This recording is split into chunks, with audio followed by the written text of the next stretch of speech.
And we are back to talk about what's happening in the news, and quite a bit of stuff. Some good news, some bad news, some news. But first, we got to talk about our boy George. And I was like, "What good news do you have?" Okay, all right. Oh, well, I'll see. I'll see if it's. well, All right. so What's up people. with George? What's up with George? We'll start with George. So George two is never good things in news. regards to George R. R. Martin. The first is that it's no secret that George was involved with the Elden Ring video game, which is very, very, very popular. I personally am not a big fan of Souls-like games. For those of you who don't really know, Souls-like games, coming from Dark Souls, it's a type of video game where your movement is not as free as you would want it to be, and therefore you have to be very strategic when you fight these big, hulking, crazy boss battles. You have to be very precise on the timing of your dodge, your sword attacks, so on and so forth. That's kind of a Souls game. They're very difficult and grim dark. And George had a hand in writing the Elden Ring one. And apparently the movie is coming down, which George talked about last year briefly. I don't know if he was supposed to talk about that they were making a movie, but... Oh man, yeah. Really? Elden Ring movie. Oh, I don't know okay. how they're going to do that, because a lot of Elden Ring is really just you walking around this dead area, fighting gigantic monsters. And I know a lot of Elden Ring players are going to be like, no, there's way more to that, but for the uninitiated, that's pretty much what it is. I mean, but it's not like a typical game with cutscenes, right? Is it? Where you're going along in a plot and then there's cutscenes. They've cut up a movie. It's not like the Telltale Game of Thrones game. It's not like that at all. But it's also not like Last of Us. Like, doesn't No. Last of Us have a lot of just cuts? Like, if you put together all of the cutscenes of the Last of Us video game, you have a pretty long, show, wouldn't you? Mm-hmm. Yeah. Of course, 100%. Which we'll talk about in a minute, Last of Us. But by the way, before I get off the Elden Ring topic, I feel like I need to reiterate this to a lot of people. As much as I've gotten into George's other stuff before, with your recommendation and House of the Worm, I've gone into Fever Dream. I'm in the middle of. I still need to finish that, and I've also went into Meat House Man. I feel like I'm not equipped to really do a comparison of George's other works in regards to what he might have done on Elden Ring. I feel that's more your type of video, or at least Trey, because I feel like out of all the Ice and Fire YouTubers, you have people who say they've read George's other works. Yeah, okay. But I trust you and Trey more, because you guys talk about it all the time. So, I mean, it's difficult to parse it out, because there's what George has put into Elden Ring is a mystery. And then you have other writers that were fans of George. And then you have stuff that just is in fantasy and sci-fi in general. And so you don't know if that's just hitting it by coincidence. So, for example, Elden Ring takes place in a universe where there is a huge tree that takes in people's souls when they die, and the things are housed there like an afterlife. And you might say, okay, oh my God, that's the werewood. But of course, I can pick other things in fantasy and sci-fi where there's a big tree doing that. Ender's Game, Avatar. Like, George isn't the only person to use a tree as a stand-in for heaven that souls get sucked into. True. So the fact that there is a huge tree that sucks in everybody's souls, and that is the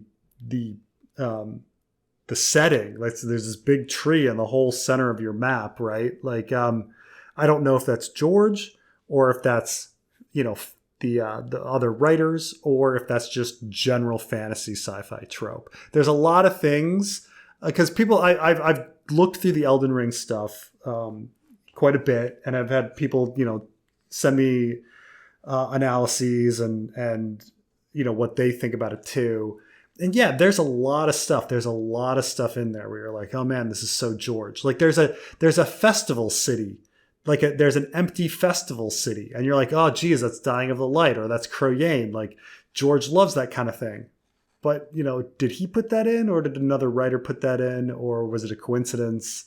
I don't know. Or was the writer such a big fan of George that they put it in honor of him, but also got him to, sign off on it and all that, give it a stamp of approval. So it's difficult. It's difficult for me to say, but I kind of joke that, imagine hiring George Lucas to write world building, and he comes in and says, "Hey, I've got this planet destroying battle station," and you'd be like, "Oh God, like really?" Like that's kind of my thing.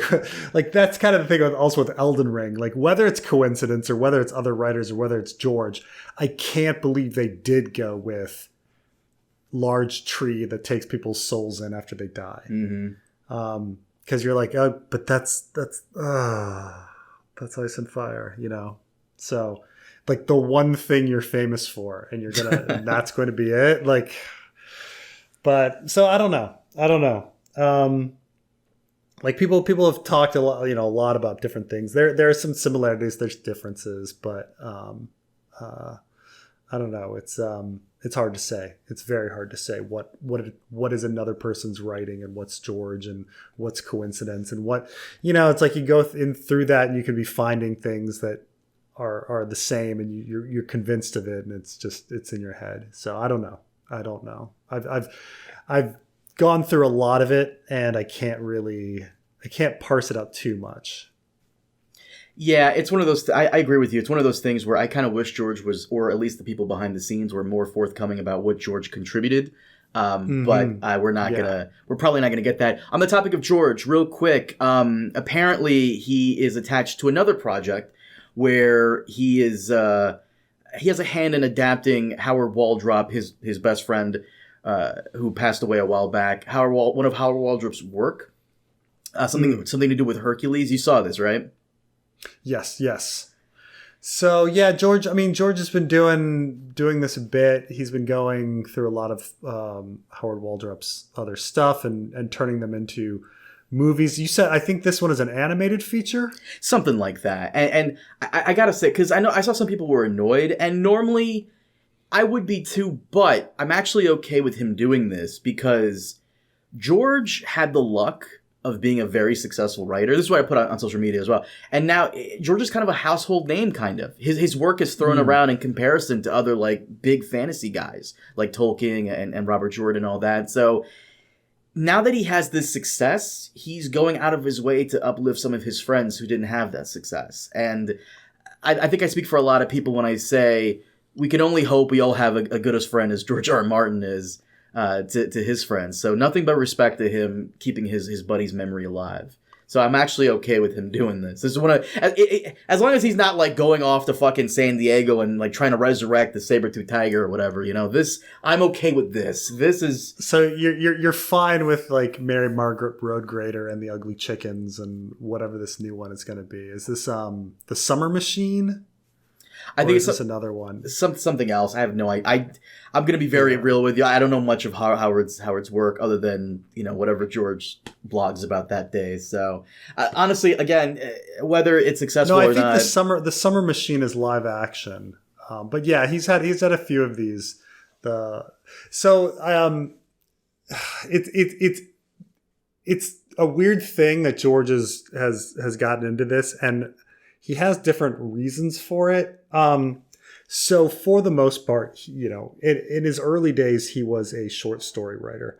And he does say that short story writing is a good way to start as a writer, but there's no money in it because you're selling short stories, for just a little bit. It's not enough to live on. You can get a name for yourself, which is what George did. He wrote...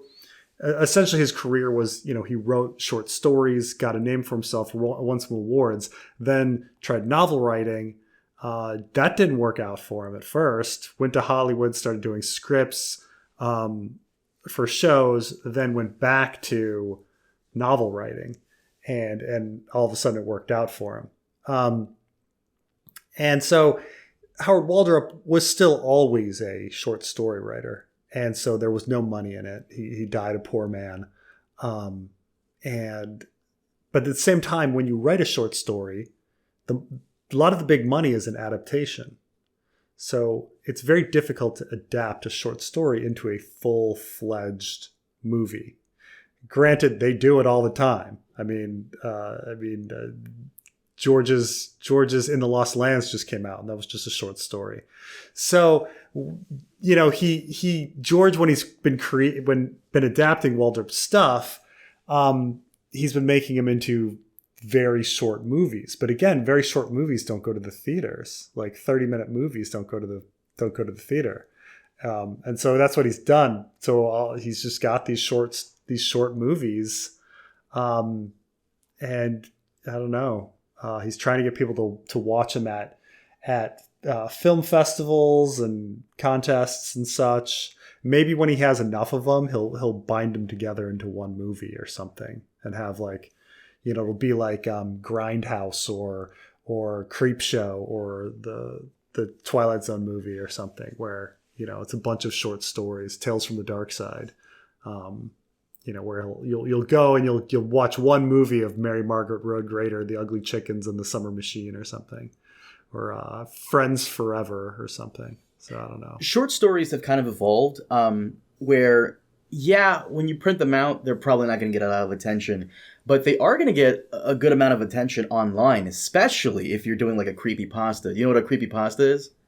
No, what's a creepypasta? It's essentially like you write a scary story and you put it online, and then you put it. That's pretty much what it is. There's a creepypasta I recently was recommended by a friend of mine, and I'm also going to throw this recommendation out to the audience. It's called Baraska. It is not like ghost spooky like that, but it's a pretty crazy story that, I'm not going to lie, I spent hours listening to this one person on YouTube reading the story. I wouldn't say it's short, but it's short enough. This could be an actual movie. But the point I'm trying to make is that short stories have kind of evolved from how they were back in the day, where, some random writer would put it in a Playboy magazine, to it kind of being like an internet-only thing, where if you're going to write a short story, chances are, if it's not on the internet, it's not going to get seen by a wide variety of people. So if you really want to put your ideas out there, you kind of have to put it online and hope it gets enough traction to where it gets to a wider audience. But George doing this, I'm completely and utterly okay with it. Again, he's keeping his best friend's memory alive, and I got nothing but respect for that. I mean, when you've got the resources and money that he has, what are you going to do with yourself? I mean, open a bar, open your movie house. I forgot about the fucking bar. the train. Have the train thing that he rehabbed or whatever. I forget.